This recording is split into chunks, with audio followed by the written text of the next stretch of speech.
हमने तो ओवरऑल पृथ्वी के संदर्भ में ये बात की। अब हम देखें कि हमारे भारत में इस प्रकार के जो वनस्पति क्षेत्र हैं वो कहाँ कहाँ पर मिलते हैं। तो नेचुरली है, यदि हम भारत को लगभग मध्य से विभाजित करते हैं तो 23.5 अंश की कर्क रेखा विभाजक अक्षांश रेखा हम कह सकते हैं।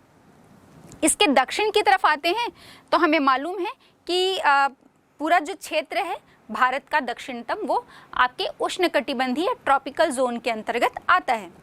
तो इसमें भी ट्रॉपिकल तो हो गया। अब जहाँ पर बहुत ज़्यादा बारिश होती है, सर्वाधिक बारिश मतलब 200 सेंटीमीटर से अधिक बारिश, घनघोर वर्षा जहाँ पर होती है, तो ऐसे कौन कौन से क्षेत्र हैं? तो हम आ जाते हैं दक्षिण में, पश्चिमी घाट का पूरा पश्चिमी क्षेत्र, इसके साथ मतलब जो दक्षिण पश्चिम मानसून से पूरी वर्षा प्राप्त करता है। इसके बाद हम आ जाते हैं तमिलनाडु। तमिलनाडु के बाद पूरा जो पूर्वोत्तर राज्य हैं, इसमें गारो, खासी, जयंतिया, ये पूरे पहाड़ी पूर्वोत्तर राज्य इस क्षेत्र के अंतर्गत आते हैं। और इसके साथ ही साथ अंडमान निकोबार द्वीप समूह भी जो है वो वहाँ पर हमें उष्णकटिबंधीय सदाबहार वन देखने को मिलते हैं। तो ये हो गया ट्रॉपिकल एवरग्रीन फॉरेस्ट। इसके बाद हम दूसरा वनस्पति का विभाजन देखते हैं जिसे हम कहते हैं उष्णकटिबंधीय पर्णपाती वन, ट्रॉपिकल डेसिडियस फॉरेस्ट। तो नाम से ही स्पष्ट हो रहा है हमें, पर्णपाती मतलब ऐसे वन जो किसी एक मौसम में या कुछ समय के लिए वृक्ष जो हैं वो अपनी पत्तियां गिरा देती हैं, पर्णपाती। इन वनों को मानसूनी वन भी कहा जाता है। हाँ, अगर आपसे पर्णपाती वन कहा जाए या मानसूनी वन तो आपको कन्फ्यूज़ नहीं होना है, पर्णपाती वन को ही मानसूनी वन भी जो है कहा जाता है। अब हम देखते हैं कि ये एक बहुत बड़े क्षेत्र में, भारत के बहुत बड़े क्षेत्र में जो है ये पर्णपाती वन या ट्रॉपिकल डेसिडियस फॉरेस्ट जो है वो फैला हुआ है। इसमें भी इसके दो विभाजन किए गए हैं, वर्षा की मात्रा के आधार पर या आर्द्रता की मात्रा के आधार पर। तो इसमें हम देखते हैं यदि ओवरऑल जब हम पर्णपाती वन की बात करें तो ये 70 से 200 सेंटीमीटर वर्षा वाले क्षेत्रों में फैले हुए होते हैं। अब इन पूरे क्षेत्रों में भी हम देखेंगे कि यहाँ पर थोड़ा आप मानचित्र में नज़र दौड़ाइए। अभी हमने ट्रॉपिकल एवरग्रीन फॉरेस्ट की बात की जिसमें पश्चिमी घाट का पूरा पश्चिमी क्षेत्र, हम तमिलनाडु के क्षेत्र की बात किए और आपके उत्तर पूर्वी राज्यों की हमने बात की, पहाड़ी राज्यों की, अंडमान निकोबार द्वीप समूह, ये पूरा जो है ये आपके ट्रॉपिकल एवरग्रीन फॉरेस्ट के अंतर्गत आ गया। लेकिन अगर हम उत्तर की तरफ चले जाएं तो हम देखते हैं कि हिमालयन रेंज जो है उसका विस्तार है। तो इस हिमालय में आपको पर्वतीय वन मिलेंगे। फिर अगर हम पश्चिम की तरफ आ जाते हैं तो हमारे उत्तर पश्चिम क्षेत्र में हम देखते हैं कि एक शुष्क क्षेत्र है और एकदम सुदूर पश्चिम जो है वो एक मरुस्थली क्षेत्र है, डेजर्ट एरिया है। तो यहाँ पर आपको मरुस्थली वन मिलेंगे। इसके साथ ही साथ अगर हम जो डेल्टाई क्षेत्र हैं जैसे गंगा ब्रह्मपुत्र का डेल्टा, गोदावरी, कृष्णा, कावेरी, महानदी का जो डेल्टा क्षेत्र है, तो ये एक दलदली क्षेत्र हैं। तो इन दलदली क्षेत्रों में या डेल्टाई क्षेत्रों में हमें मैंग्रोव टाइप के वन या वनस्पतियां देखने को मिलेंगी। अब ये जो पूरा बीच का क्षेत्र बच जाता है जिसमें पूरा प्रायद्वीपीय पठार, भारत का कुछ मध्य क्षेत्र, कुछ पश्चिमी और कुछ पूर्वी जो क्षेत्र, ये आप मानचित्र से बहुत अच्छी तरह से समझ पा रहे होंगे। तो ये पूरा आपका है ट्रॉपिकल डेसिडियस फॉरेस्ट। तो ये पूरे ऐसे क्षेत्र हैं जहाँ पर की बारिश जो है वो 70 से 200 सेंटीमीटर के मध्य होती है। तो हम देखेंगे कि इस पूरे क्षेत्र में जो है वो पर्णपाती वन का विस्तार देखने को मिलता है। अब हमने कहा कि 70 से 200 सेंटीमीटर वर्षा वाले क्षेत्र हैं, लेकिन इन पूरे ही जगहों में हम देखेंगे पूरे स्थानों पे एक समान तो बारिश नहीं होगी। कहीं पर कुछ थोड़े शुष्क क्षेत्र होंगे और कहीं पर थोड़ी ज़्यादा बारिश होगी। तो बारिश की मात्रा या आर्द्रता की मात्रा के आधार पर इस वन क्षेत्र को दो भागों में डिवाइड किया गया है। पहला है आपका आर्द्र पर्णपाती या मॉइस्ट डेसिडियस फॉरेस्ट और दूसरा है शुष्क पर्णपाती या ड्राई डेसिडियस फॉरेस्ट। ये दो भाग में इसे विभाजित किया गया है। इसकी कुछ विशेषता मैं आपको बता दूं कि इसकी पहचान क्या होती है। एक तो बारिश की मात्रा घट गई, तो जिसके कारण ये जो सदाबहार वन या एवरग्रीन फॉरेस्ट होते हैं उनकी अपेक्षा या उतने अधिक जो है वो सघन नहीं होते। इस पिक्चर में भी आप देख पा रहे होंगे कि पर्णपाती वन या मानसूनी वन जो है वो थोड़े कम सघन होते हैं और यहाँ पर वृक्षों की ऊंचाई भी थोड़ी कम होती है। अब आइए हम इसकी विशेषताओं पर चर्चा करते हैं। तो पहला हम देखते हैं वर्षा की मात्रा। पहले भी हमने चर्चा की कि ओवरऑल इस पूरे क्षेत्र में 70 से 200 सेंटीमीटर तक वर्षा होती है। तो इसमें जो हमने दो विभाजन किए थे, मॉइस्ट डेसिडियस या आर्द्र पर्णपाती, तो यहाँ पर 100 से 200 सेंटीमीटर तक वर्षा होती है। और जो शुष्क पर्णपाती या ड्राई डेसिडियस की हमने बात की थी, वहाँ पर लगभग 70 से 100 सेंटीमीटर तक वर्षा होती है। तो ये रेनफॉल हो गया। अब दूसरा हम देखते हैं कि ये भारत के किस किस क्षेत्र में देखने को मिलते हैं, कहाँ पर फैले हुए हैं। तो मानचित्र को भी आप थोड़ा सा गौर से देखिए। देश का जो पूर्वी भाग है उसमें भी उत्तर पूर्वी राज्य, उसके साथ हिमालय के जो गिरिपद प्रदेश हैं, फिर साथ ही साथ झारखंड का क्षेत्र, पश्चिमी ओडिशा, पूरा छत्तीसगढ़ और पश्चिमी घाट के पूर्वी ढाल, ये पूरे क्षेत्र में जो है वो आपको पर्णपाती या मानसूनी वन देखने को मिलते हैं। हमने भी पश्चिमी घाट के पूर्वी ढाल की बात की। तो पश्चिमी घाट का पश्चिमी भाग जो है या पश्चिमी ढाल जो है, हमें पता है कि भरपूर वर्षा प्राप्त करता है दक्षिण पश्चिम मानसून से। और पूर्वी ढाल में जो है वो हमको शुष्कता देखने को मिलती है, क्योंकि जैसे ही दूसरे ढाल के सहारे ये हवाएं उतरती हैं तो वो पूरा वृष्टि छाया प्रदेश के अंतर्गत आता है, या मैं कहूँ कि उस पूर्वी ढाल वाले हिस्से में बहुत कम वर्षा होती है। तो ये क्षेत्र आ गया। अब हम चर्चा कर लें कि वृक्ष कौन कौन से मिलते हैं।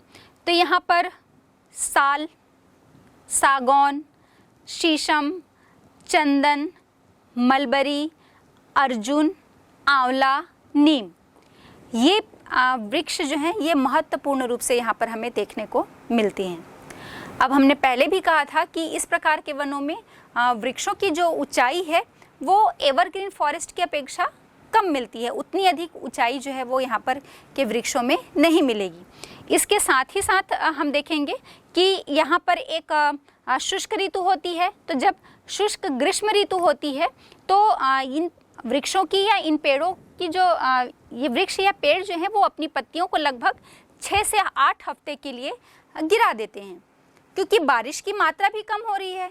तो पेड़ भी जो हैं ये जितना बड़ा वृक्ष होगा या जितनी चौड़ी पत्तियां होंगी तो हम देखेंगे कि उससे वाष्पीकरण उतना ही अधिक होगा। तो वृक्ष जो हैं वो अपने जल को बचाने के लिए, जल की मात्रा को नियंत्रित करने के लिए जब शुष्क ग्रीष्म ऋतु होता है तब वो अपने पत्तियों को गिरा देते हैं नीचे। और इस प्रकार हम देखते हैं कि एक शुष्क ग्रीष्म ऋतु में यहाँ पर पतझड़ वाला मौसम या लगभग 6 से 8 हफ्ते के लिए ये पत्तियों के गिरा देने से जो है वो पतझड़ वाला मौसम हमें नज़र आता है। फिर अगली विशेषता हम देखते हैं। जब हमने देखा है कि शुष्क मानसूनी जो है वो 70 से 100 सेंटीमीटर के बीच मिलती है।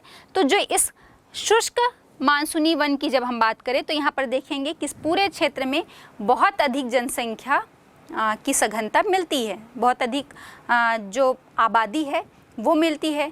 तो इस पूरे क्षेत्र में चूँकि बारिश भी कम होती है इसलिए, और आबादी की अधिकता के कारण अब बहुत से यहाँ के जो वन क्षेत्र हैं, वन भूमि हैं, उनको साफ करके कृषि का विस्तार जो है, कृषि भूमि का विस्तार किया गया है। अब अगला हम देखें, इसकी जो विशेषता है, वृक्षों की हमने बात की। अब जानवर कौन कौन से मिलते हैं, तो उसमें प्रमुख रूप से है शेर, सूअर, हिरण, हाथी और अलग अलग प्रकार के पक्षी, और इसके साथ ही साथ हमें सांप और कछुए भी जो हैं वो इन वनों में नज़र आते हैं।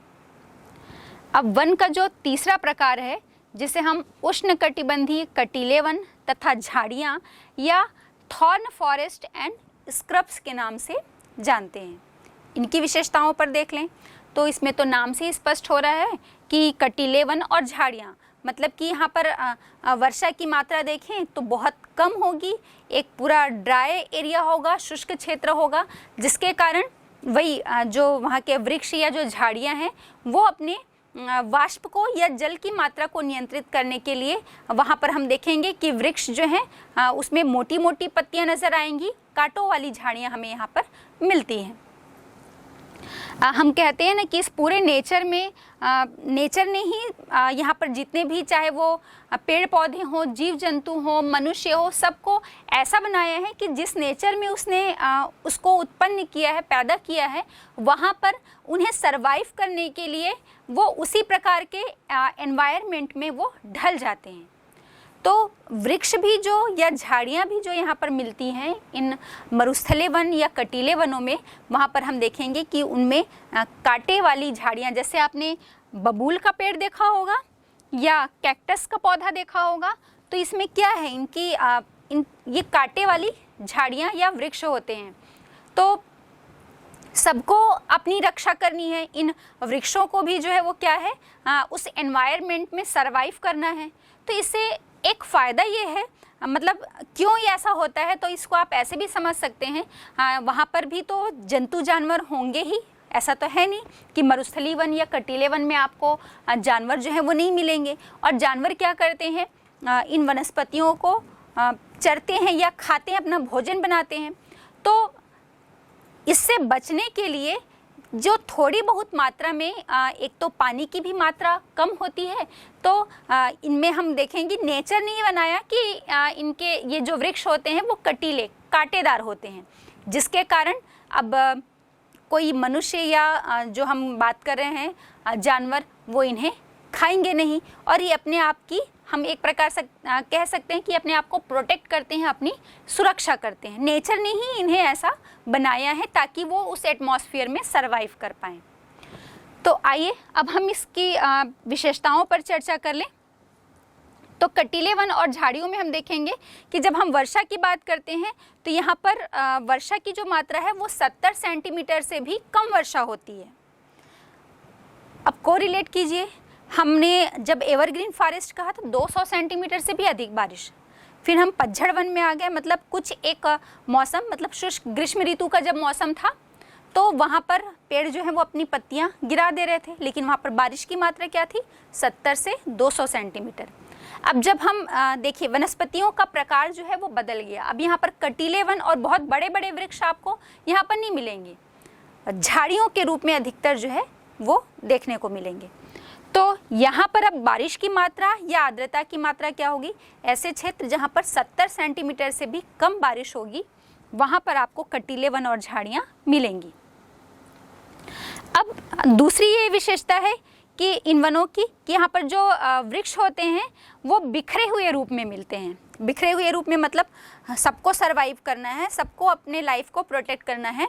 तो बहुत पास पास होने से, चूँकि धरातल में आर्द्रता भी बहुत कम है, भूमिगत जल का स्तर बहुत निम्न है, तो जितना भी जल जो है, भूमिगत जल जो है, उसी में सभी वृक्षों को सरवाइव करना है। तो वो सब अपने लिए एक जगह बना के रखते हैं, हम ऐसा कह सकते हैं। इसी कारण से यहाँ पर वृक्ष जो हैं वो दूर दूर और बिखरे हुए मिलते हैं। और साथ ही हम देखेंगे कि इन वृक्षों की जो जड़ें हैं वो बहुत लंबी होती हैं और बहुत दूर तक फैली हुई होती हैं। भाई उसके माध्यम से ही तो वो वहाँ पर का जो जल है उसको अपने में स्टोर करके रखेंगे। तो इस पिक्चर से भी आप देख पा रहे होंगे जो रूट्स है, जड़ें हैं, वो बहुत लंबी होती है और साथ ही साथ बहुत दूर तक फैली हुई होती हैं, पूरा एरिया जो है वो अपना वो कवर करती हैं। अब भाई इसमें जो पत्तियाँ देखेंगे वो बहुत मोटी होती हैं, और मोटी और हम ये कह सकते हैं चिकनी होती हैं। उसकी जो ऊपर की लेयर होती है बहुत चिकनी होती हैं, और बहुत सारे वृक्ष जो हैं वो यहाँ पे कांटेदार होते हैं। और सीधा इसका वो है कि वो अपने आर्द्रता को इसमें बचाकर इसके माध्यम से रख पाते हैं। तो यहाँ पर ये विशेषता हो गई यहाँ पर मिलने वाले वृक्षों की।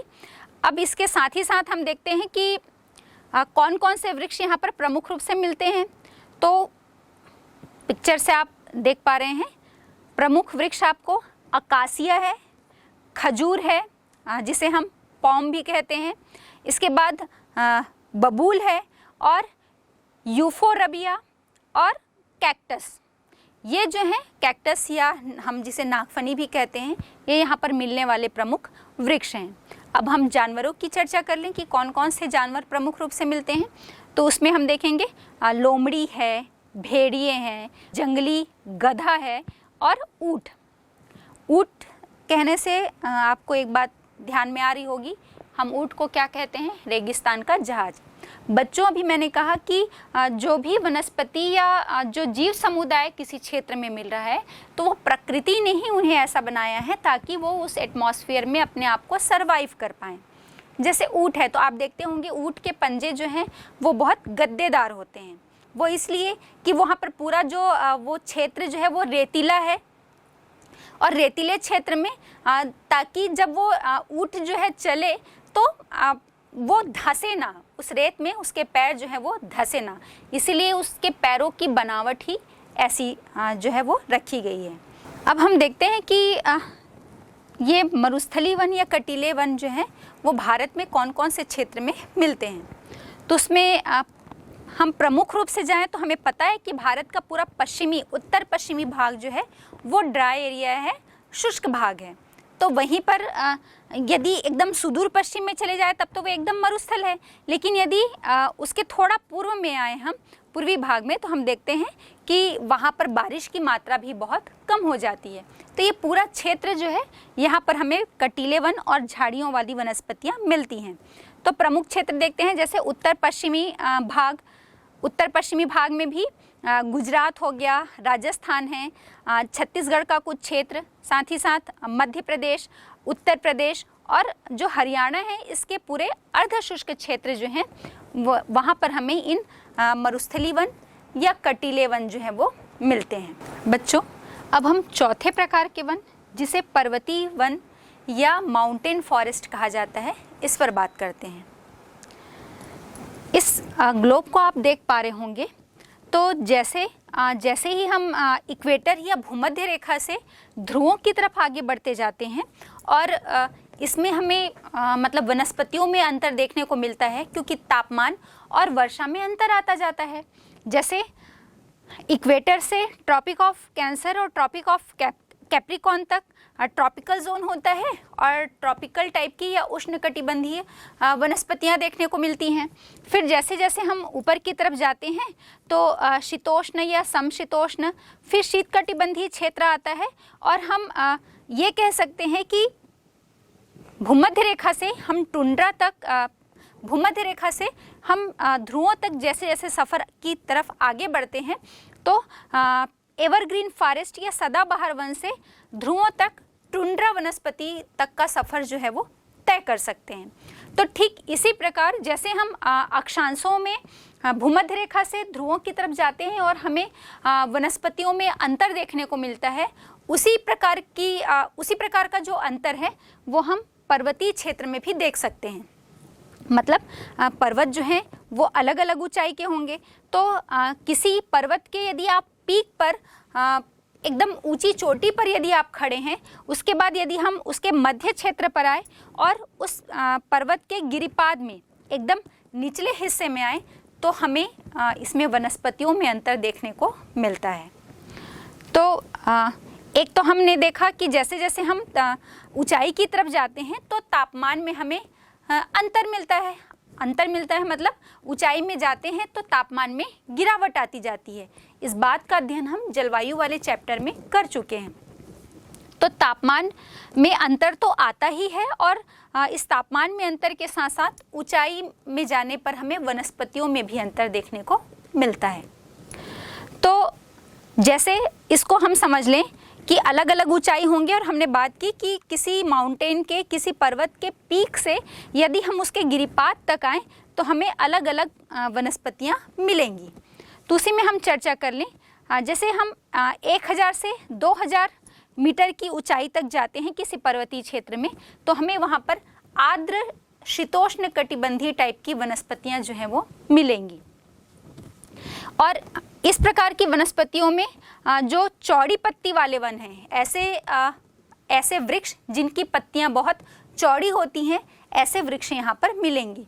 और उसमें प्रमुख रूप से कौन से वृक्ष होंगे, तो जैसे ओक है, चेस्टनट है, इस प्रकार की वनस्पतियाँ मिलती हैं।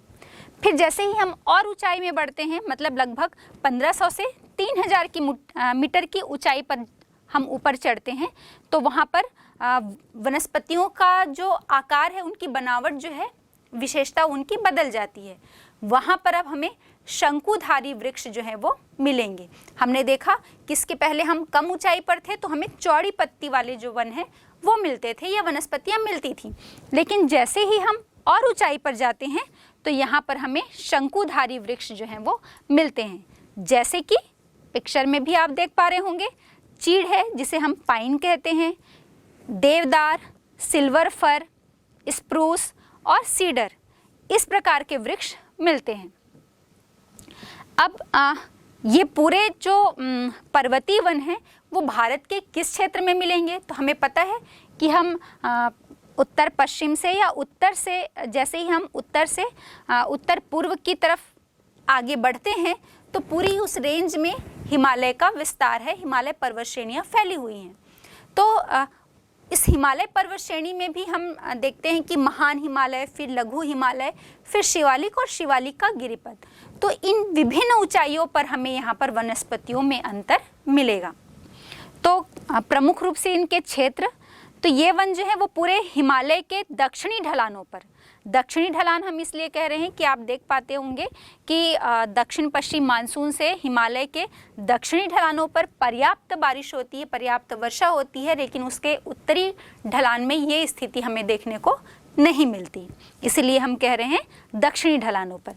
तो ये वन जो है वो हिमालय के दक्षिणी ढलानों पर, इसके साथ ही साथ दक्षिण और उत्तर पूर्व भारत के जो अधिक ऊंचाई वाले क्षेत्र हैं उन भागों में जो है वो इस प्रकार के वन हमें देखने को मिलते हैं। किस प्रकार के? पर्वतीय वन। अब हम 3000 मीटर तक की ऊंचाई की हमने बात की। अब जैसे ही हम और ऊंचाई पर आगे बढ़ते हैं और 3600 मीटर या उससे भी और अधिक ऊंचाई में जाएंगे तो हमें वहाँ पर शीतोष्ण कटिबंधीय घास के मैदान या फिर अल्पाइन टाइप की वनस्पतियाँ मिलती हैं। और इससे और अधिक ऊंचाई पर हम जाएंगे तो मांस, लीचेन, घास और टुंड्रा वनस्पतियों का विस्तार मिलता है। बच्चों, यहाँ पर जो हमें शीतोष्णकटिबंधीय घास के मैदान, हमने कहा कि जैसे ही हम 3600 मीटर की ऊंचाई पर जाते हैं तो कुछ में शीतोष्णकटिबंधीय घास के मैदान और उसके बाद और ऊपर जाने पर अल्पाइन वनस्पति। तो जो शीतोष्णकटिबंधीय घास के मैदान हैं तो आपको पता होना चाहिए कि इन हिमालय के इन पर्वतीय क्षेत्रों में जो है, जो एक समतल क्षेत्र जहाँ पर होता है, वहाँ पर गुज्जर और बकरवाल जैसी जनजातियाँ जो हैं वो निवास करती हैं। और ये जो जनजातियाँ हैं वो एक घुमक्कड़ जीवन व्यतीत करने वाली जनजातियाँ हैं। ये अपने पशुओं के साथ ऋतु प्रवास करती हैं, तो स्थानांतरणशील कृषि करती हैं ये और अपने पशुओं के साथ ऋतु प्रवास करती हैं। तो हमने कहा भी ये अपने पशुओं के साथ ऋतु प्रवास करती हैं। तो ये जो शीतोष्णकटिबंधीय घास के मैदान हैं ये इन्हीं गुज्जर और बकरवाल जनजातियां जो हैं ये इनके पशुओं के लिए एक चारागाह का काम करती हैं, ये जो घास के मैदान होते हैं। फिर अब जानवरों पर हम बात कर लें तो यहाँ मिलने वाले मुख्य जानवर जैसे कश्मीरी महामृग है, याक है, लाल पांडा, तिब्बती बारहसिंघा, इसके साथ ही साथ बहुत अधिक बाल वाले जो भेड़ और बकरियां होती हैं वो भी हमें यहाँ पर मिलते हैं। तो बच्चों, ये हो गया पर्वतीय वन। इसके बाद जो हमारा अंतिम वर्गीकरण है जिसे हम मैंग्रोव वन या मैंग्रोव फॉरेस्ट जो है कहते हैं, इस पर बात करते हैं। तो मैंग्रोव वनस्पतियाँ जो हैं वो इनकी विशेषता होती है कि एक दलदली क्षेत्र में होते हैं। दलदली क्षेत्र में मिलते हैं वो इसलिए कि इस प्रकार की वनस्पतियों की जो जड़ें हैं, हम कहें ये पूरे वृक्ष जो हैं वो उनकी जड़ें और पूरा आधा वृक्ष जो है वो जल में डूबा हुआ रहता है, इसीलिए हमें एक दलदली क्षेत्रों में मिलते हैं। और आपको पता होगा कि हमारे भारत में इस प्रकार के दलदली क्षेत्र कहाँ पर मिलते हैं? जहाँ पर कि ये मैंग्रोव वनस्पतियाँ पाई जाएंगी। तो हम पहले भी पढ़ चुके हैं, स्थलाकृतियों पर भी हमने स्थलाकृति वाले भी चैप्टर पर हमने इस पर चर्चा की थी। तो यदि हम उत्तर पूर्वी क्षेत्र के पूरे आ जाएं तो उसमें बात करें गंगा और ब्रह्मपुत्र का डेल्टा। इसके साथ ही साथ जब हम पूर्वी तटीय क्षेत्र की तरफ आगे बढ़ें, महानदी है, गोदावरी, कृष्णा और कावेरी, इन नदियों के जो डेल्टाई क्षेत्र हैं यहाँ पर हमें मैंग्रोव वनस्पतियाँ मिलती हैं। तो यहाँ पर वृक्ष कौन कौन से मिलेंगे, विशेषताएं यहाँ पर पाई जाने वाली विशेषता क्या होगी, तो पहले हम वृक्ष पर बात कर लें। तो हमें मालूम है कि ये जो गंगा ब्रह्मपुत्र का डेल्टा जो है वहाँ पर हमें सुंदरी नाम के वृक्ष मिलते हैं, और इसके नाम पर ही इस डेल्टा का नाम जो है वो सुंदरवन का डेल्टा पड़ा है। इसके साथ ही साथ जो है यहाँ पर नारियल, ताड़, क्योड़ा और एंगोर, ये वृक्ष की भी प्रधानता हमें मिलती है। तो विशेषता हमने देखी कि ये आधी पानी में डूबी रहती हैं, ये मैंग्रोव टाइप की जो घनी वनस्पतियाँ यहाँ पर मिलती हैं। और जो हमने सुंदरी वृक्ष की बात की, तो इन वृक्षों की एक विशेषता, महत्वपूर्ण विशेषता ये होती है कि इनकी जो लकड़ियाँ होती हैं वो बहुत मजबूत लकड़ियाँ होती हैं सुंदरी वृक्षों की। अब ये वृक्ष हो गए, इसके साथ साथ हम बात कर लें जानवर कौन कौन से मिलते हैं। तो रॉयल बंगाल टाइगर का घर कहा जाता है सुंदरवन के डेल्टा को। ये यहाँ पर प्रमुख रूप से देखने को मिलते हैं पूरे भारत में। तो इसके साथ ही साथ रॉयल बंगाल टाइगर तो मिलता ही है, और घड़ियाल हो गए, कछुए, मगरमच्छ, और इसके साथ ही साथ कई प्रकार के सर्प भी जो हैं वो हमें इन वनों वाले क्षेत्र में मिलते हैं। तो बच्चों, ये हो गई बात हमारे पूरे वनस्पतियों के वर्गीकरण की। और जैसा मैंने पहले ही आपको बता दिया था कि आपको इस पूरे वर्गीकरण को या इससे संबंधित जो आने वाले प्रश्न हैं इस पर आपको किस प्रकार से अध्ययन करना है, और इसी पॉइंट्स को ध्यान में रखते हुए आपको बहुत अच्छी तरह से इस वर्गीकरण को, वनों के वर्गीकरण को समझना है और इसके जो उत्तर हैं वो तैयार करने हैं। बच्चों, अभी हमने देखा जैसे फ्लोरा में, मतलब पादप समुदाय या वनस्पति समुदाय की हमारे भारत में इतनी अधिक प्रजातियां या विविधता देखने को मिलती हैं। तो ठीक इसी प्रकार से फौना या जो जंतु समुदाय होता है, इसमें भी हमारा भारत बहुत धनी है। मतलब बहुत ज़्यादा विविधता या अलग अलग प्रकार के जीव समुदाय जो हैं वो हमारे भारत के अलग अलग क्षेत्रों में निवास करते हैं। तो सब पर हम चर्चा कर लें। जैसे पूरे जीवों का आपको यकीन नहीं होगा, कुल 90,000 प्रजातियां जो हैं वो हमारे भारत में मिलती हैं। कुल 90,000 प्रजातियां जीवों की मिलती हैं। उसमें भी हम देखें जो 2,000 से अधिक प्रकार की या प्रजातियों की पक्षियां यहाँ पर मिलती हैं, 2,000 से भी अधिक। और ये जो 2,000 से अधिक प्रजातियां, यदि हम बात करें कि पूरे विश्व में जितनी भी पक्षी मिलते होंगे, पक्षी रहते होंगे, उनका ये जो 2,000 संख्या में हमारे भारत में मिल रही हैं, ये पूरे विश्व का लगभग 13% जो है वो होता है। इसके साथ ही साथ अलग अलग प्रकार की मछलियाँ भी पाई जाती हैं। हमने देखा था कि खारे पानी वाली, मीठे पानी में रहने वाली मछलियाँ। तो कुल 2,546 प्रजातियों की मछलियाँ भी हमारे भारत में मिलती हैं। और ये कुल जो प्रजाति हम मछलियों की मिल रही है, ये पूरे विश्व का 12% जो है वो हमारे यहाँ मिलता है। मतलब पूरे विश्व में जितनी भी मछलियाँ मिलती होंगी उसका पूरा 12% जो है वो हमारे भारत में इसकी प्रजातियाँ मिलती हैं। फिर विश्व का 5 से 8% जो है वो हम कहें एम्फीबिया, जिसे हम उभयचरी कहते हैं। फिर सरीसृप या रेप्टाइल्स या जो स्तनधारी जीव होते हैं, मैमल्स जो होते हैं, इन तीनों ही प्रकार के जीवों का लगभग 5 से 8% जो है वो हमारे भारत में मिलता है। अब स्तनधारी जीवों में भी या मैमल्स में यदि हम बात करें तो जो हाथी है ये एक महत्वपूर्ण जानवर है स्तनधारी जीवों में। और ये जो हाथी हैं ये असम, कर्नाटक, केरल इन तीनों ही राज्यों के और इसके साथ ही साथ जो उष्ण और आर्द्र वन है वहाँ पर हमें मिलते हैं या इनका निवास होता है। और इसके साथ ही जो असम और पश्चिम बंगाल के दलदली क्षेत्र हैं यहाँ पर पहले भी हमने वनों वाले पार्ट में चर्चा की थी कि इस असम और पश्चिम बंगाल के दलदली क्षेत्र में हमें एक सींग वाले गैंडे जो हैं वो मिलते हैं। अब जो कच्छ का रण है और थार का मरुस्थल जो डेजर्ट एरिया है, रेतीले जो क्षेत्र हैं यहाँ पर हमें जंगली गधे और ऊँट ये मिलते हैं। जो हमारे यहाँ मिलती हैं जैसे भारतीय जो भैंसा होता है, साथ ही साथ नील गाय है, चौसिंघा, छोटा मृग और विभिन्न प्रजातियों के जो हिरण हैं ये भी हमारे भारत में देखने को मिलते हैं।